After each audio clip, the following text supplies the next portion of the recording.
Good morning, class. So, as you know, our revision in the last turn we have finished up to question number 28.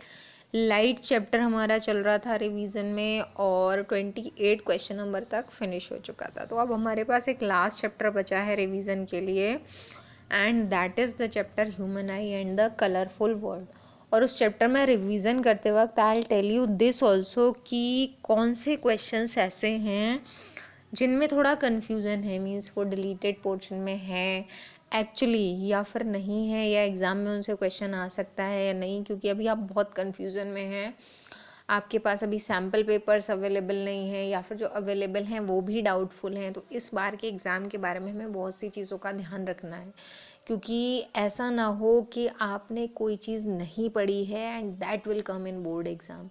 अगर आपने extra पढ़ लिया है that is not in syllabus that doesn't matter, वो बहुत बड़ी परेशानी की बात नहीं है. लेकिन अगर आपने कुछ नहीं पढ़ा है और वो एग्ज़ाम में आ जाता है तो that will create the problem. Okay, तो थोड़ा सा इस चीज़ का आपको ध्यान रखना है. इसलिए वो चैप्टर्स स्पेशली जिनमें डिलीटेड पोर्शन ज़्यादा है, जैसे सोर्सेज ऑफ एनर्जी है, ह्यूमन आई है, इन चैप्टर्स का हमें ध्यान रखना होगा. ठीक है, तो इसके बाद ये लास्ट रिवीजन है लाइट का. इसके बाद मैं रिवीजन स्टार्ट कराने ही जा रही हूँ आपका ह्यूमन आई का. ठीक है, तो उसकी थोड़ी सी प्रैक्टिस आप पहले से करके रखें. होप कि इस टर्न में आपका ये प्रैक्टिस सेट फिनिश अगर हो जाता है तो from the next turn I will start human I. Okay, तो चलिए क्वेश्चन नंबर 29 से देखते हैं. और एग्ज़ाम की कॉपीज़ में कंडीशन जो है that is very worst condition I will say.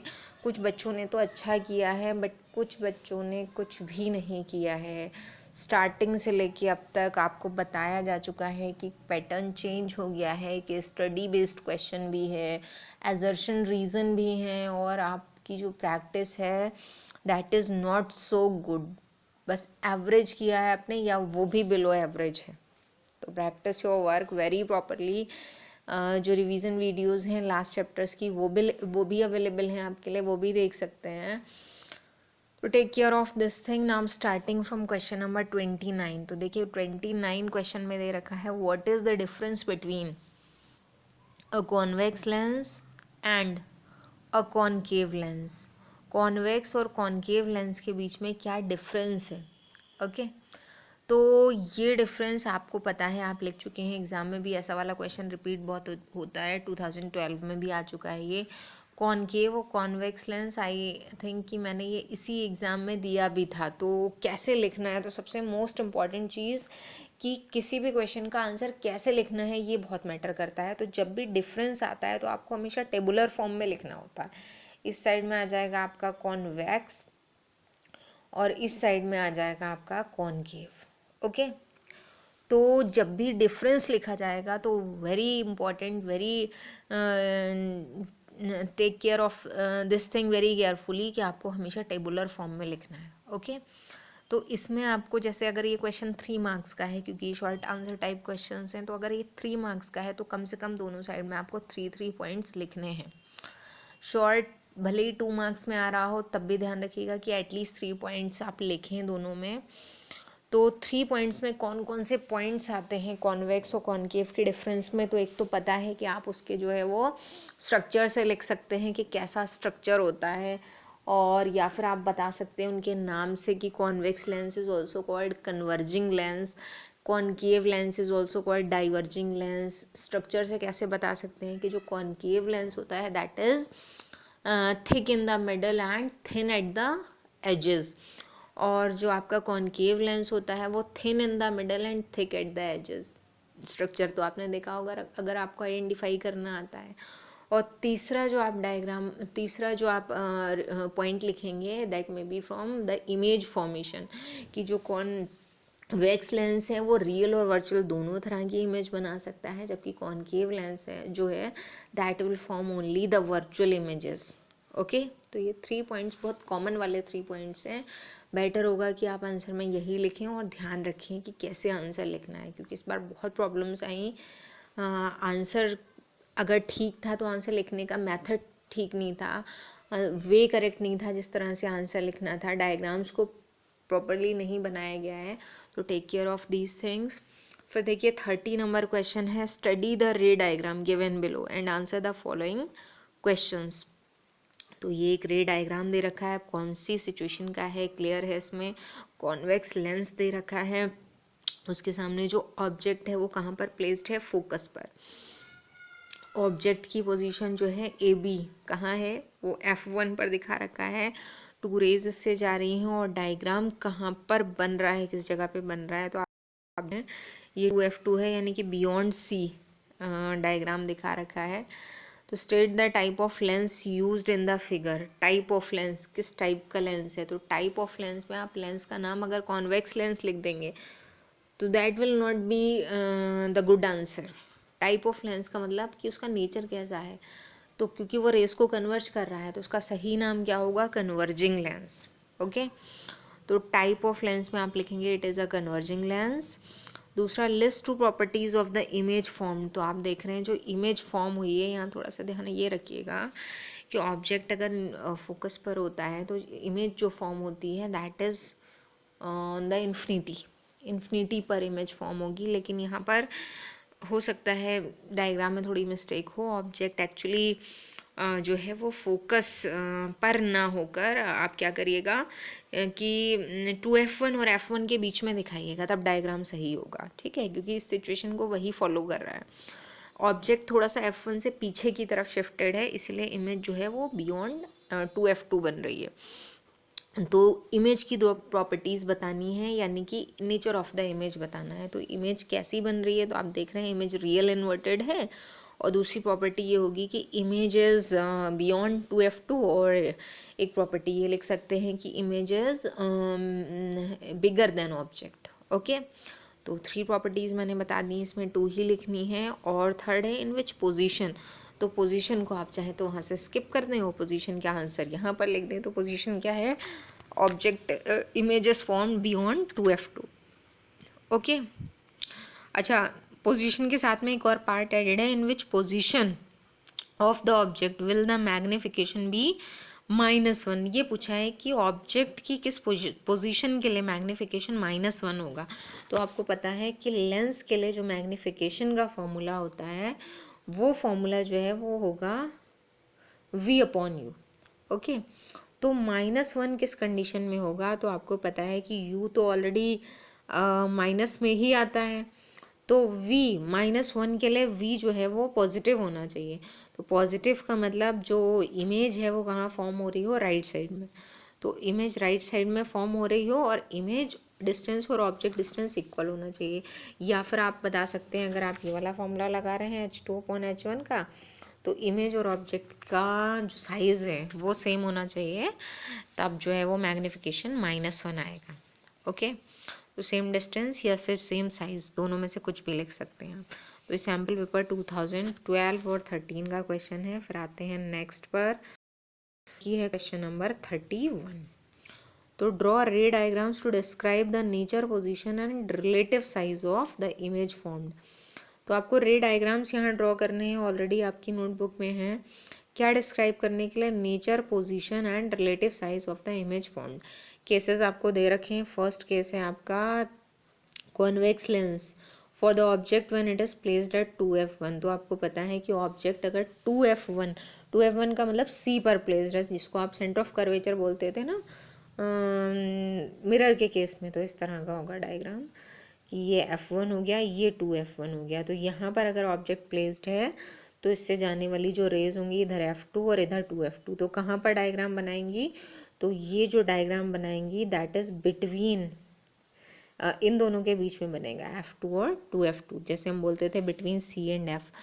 तो यहाँ पर डायग्राम बनेगा, तो ये आपको डायग्राम बनाकर दिखाना है। और जैसा मैंने आपको बताया था क्लास में भी कि आपको क्या करना है, you have to draw the diagram with pencil and scale. Okay, second case है बाय अ कॉनकेव मिरर। आपकी बार में मिरर का डायग्राम है for the object when it is placed between pole and focus. तो कॉनकेव मिरर और convex lens दोनों का इमेज फॉर्मेशन लगभग सिमिलर होता है, केसेस भी वही हैं। तो अगर फोकस और पोल के बीच में रखा है ऑब्जेक्ट कॉनकेव मिरर के लिए, तब आपको क्या करना होगा कि उसकी जो इमेज बनेगी वो कैसी होगी, बिहाइंड द मिरर बनती है, मैग्नीफाइड होती है, हाईली मैग्नीफाइड, और कैसी होती है, वर्चुअल एंड डायरेक्ट। ठीक है, तो कॉनकेव मिरर का ये लास्ट केस है, इसको ध्यान रखिएगा। ये आपको डायग्राम यहाँ पर प्लॉट करना है। तो जो आपको ड्रॉ करके दिखाना है उसकी प्रैक्टिस जो है दैट इज़ वेरी इंपॉर्टेंट, तो आपको ये प्रैक्टिस करनी है, ध्यान रखिएगा। ओके, सो नाउ ये क्वेश्चन देखिए इंपॉर्टेंट भी बहुत है, 2008, 9, 11 और 16 में आ चुका है। फिर 32 क्वेश्चन पर आते हैं, ड्रॉ रे डायग्राम्स। अब देखिए ये सारे रे डायग्राम्स वाले इसीलिए दिए गए हैं ताकि आप इनकी बहुत अच्छी प्रैक्टिस करें। तो रे डायग्राम यहाँ भी बनाना है, डिस्क्राइब भी करना है nature, position and relative size image का कॉन्वेक्स लेंस के लिए जब ऑब्जेक्ट प्लेस्ड है F1 पर। तो अभी मैंने आपको बताया था कि जब ऑब्जेक्ट अगर फोकस पे रखा होता है तो इमेज कहाँ बनती है, इन्फिनिटी पर, रेस कहीं भी इंटरसेक्ट नहीं करेंगी। दूसरा केस है जब ऑब्जेक्ट प्लेस्ड है F1 और ऑप्टिकल सेंटर के बीच में, तब इमेज कहाँ बनेगी, just like the previous diagram जो भी मैंने आपको दिखाया था, तब इमेज बनेगी आपकी F2 और 2F2 के, सॉरी 2F2 के पीछे, बियॉन्ड 2F2 बनेगी, बियॉन्ड C बनेगी, क्योंकि ऑब्जेक्ट F1 और ऑप्टिकल सॉरी ये जो डायग्राम है ये कॉनकेव मिरर जैसा है। ओके, F1 और 2F1 के बीच में ऑब्जेक्ट नहीं है बल्कि F1 एंड ऑप्टिकल सेंटर के बीच में है। तो इस तरह का केस है, ये F1 है, ये ऑप्टिकल सेंटर है, इसके बीच में अगर ऑब्जेक्ट रखा है तो कहाँ डायग्राम बनेगा, कहाँ इमेज बनेगी, तो इस केस में कॉन्वेक्स लेंस वर्चुअल इमेज बनाता है। तो आपको क्या करना होगा, एक रे ऐसी लेनी है, फोकस से जाएगी, और दूसरी रे आपको डायरेक्ट जो है वो यहाँ पर लेनी है, और ये किधर जाएगी, ऐसे करके। तो दोनों रेस कहीं भी इंटरसेक्ट नहीं कर रही हैं, तो रेस को पीछे बढ़ाना पड़ेगा और इस तरह से इमेज बनेगी। तो इसमें वर्चुअल एंड डायरेक्ट इमेज बनती है। ओके, तो ये आपको करना है। फिर आप देख रहे हैं सारे ही लगभग यहाँ जो हैं वो रे डायग्राम्स वाले ही क्वेश्चन आ रहे हैं। 33, draw ray diagrams to describe the nature, position and relative size of the image formed by a concave lens. अब आता है कॉनकेव लेंस। कॉनकेव लेंस के दो ही केसेस हैं, एक तो ये हो सकता है कि ऑब्जेक्ट इन्फिनिटी पर रखा हो, और दूसरा हो सकता है कि इन्फिनिटी से लेकर ऑप्टिकल सेंटर के बीच में कहीं भी प्लेस्ड हो। तो पहला है ऑब्जेक्ट इन्फिनिटी पे रखा है, तब तो पता है आपको, कहीं कभी भी ऑब्जेक्ट किसी भी लेंस के केस में अगर इन्फिनिटी पे रखा है तो इमेज कहाँ बनेगी, फोकस पर। दूसरा है ऑब्जेक्ट इन्फिनिटी और ऑप्टिकल सेंटर के बीच में कहीं भी अगर रखा होगा तो उसके अकॉर्डिंग इमेज बनती है। जैसे डायग्राम में आपको ड्रॉ करके दिखा दे रही हूँ, ये है आपका कॉनकेव लेंस और ये है आपका फोकस। ठीक है, तो और ये है ऑप्टिकल सेंटर। तो इन्फिनिटी और ऑप्टिकल सेंटर के बीच में अगर कहीं भी रखा है, तो सपोज दैट अगर यहाँ रखा है तो इस तरह से आप रेस को दिखाएंगे। अब इससे पता है आपको रेस डाइवर्ज हो जाती हैं, दूसरी रे यहाँ पर आएगी, ये बिल्कुल सीधी चली जाएगी। तो जब इनको पीछे की तरफ बढ़ाते हैं तो रेस जहाँ भी इंटरसेक्ट करती हैं लगभग बहुत क्लोज करेंगी ऑप्टिकल सेंटर के, तो एक छोटी इमेज बनेगी, वर्चुअल और इरेक्ट बनेगी। तो इसकी आपको प्रैक्टिस करनी है। 34 क्वेश्चन है, ray of light incident obliquely on a face of rectangular glass slab. ये आप पढ़ चुके हैं पीछे भी। ऑब्लिकली का मतलब क्या होता है, ऑब्लिकली और नॉर्मली दो चीज़ें होती हैं। तो ऑब्लिकली का मतलब हुआ यहाँ पर तिरछी आ रही है, इस तरह का केस होगा कि ये नॉर्मल है, इस तरह से रे आ रही है अगर obliquely. Emerge from the opposite face, पता है आपको, एमर्ज नीचे से होगी to the incident ray, draw label diagram to show it. तो ये बहुत बार ड्रॉ हो चुका है। इस डायग्राम की आपको प्रैक्टिस करनी है कि जो एमर्जेंट रे है वो हमेशा इंसिडेंट रे के पैरेलल आती है। ओके, डायग्राम आपको ड्रॉ करना है। State two factors on which the lateral displacement depends. तो लेटरल डिस्प्लेसमेंट भी बताया था मैंने कि it is the distance between the original path of initial या इंसिडेंट रे और and the emergent ray is known as lateral displacement. किन बातों पर डिपेंड करता है, तो ये डिपेंड करेगा आपका कि डेंसिटी कितनी है जो यहाँ पर मटेरियल यूज़ हुआ है, और इंसिडेंट रे का पाथ कैसा था। ओके, फिर देखिए 35 क्वेश्चन, ये लास्ट 3 क्वेश्चन ही हैं।